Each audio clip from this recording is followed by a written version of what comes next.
Le Mediator, c'était quoi? Le DCI, on ne devrait pas parler autrement maintenant, certainement, même si c'est compliqué pour nous, c'est le benfluorex.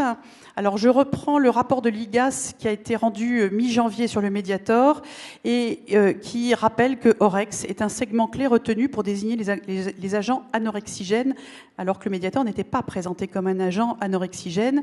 Et l'IGAS s'est aperçu d'ailleurs que le laboratoire Servier a constamment développé de gros efforts au niveau de l'OMS pour faire disparaître ce terme de Orex qui ne correspondait pas à l'indication qu'il voulait retenir dans cette molécule. Mais là, vous avez en haut une molécule qui s'appelle l'aminorex.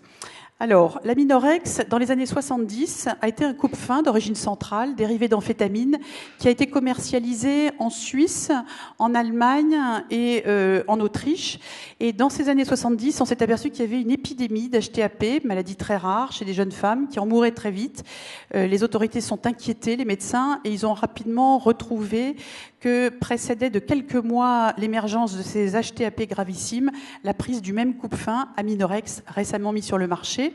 Ce coupe-faim a été retiré et les bases épidémiologiques ont montré que tout rentrait dans l'ordre en termes d'incidence des HTAP. Ça parce que quand on absorbe ces molécules, le métabolisme de ces molécules aboutit notamment à la formation d'un métabolite qui s'appelle la norphinfluramine.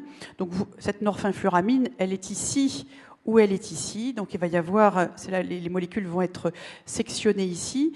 Et selon qu'on absorbe 60 mg d'isoméride par jour, qui était la posologie indiquée, ou 450 mg de Mediator par jour, vous obtenez en fait strictement la même concentration circulante de norphinfluramine dans le sang. Lorsque je me suis interrogée sur le Mediator et sa nature, j'ai demandé au laboratoire Servier quelle était la ressemblance possible avec l'isoméride. Et voilà la réponse que j'ai eue de l'information Servier en avril 2008. Le Mediator et les fenfluramines empruntent des voies métaboliques bien distinctes qui expliquent des activités pharmacologiques radicalement différentes.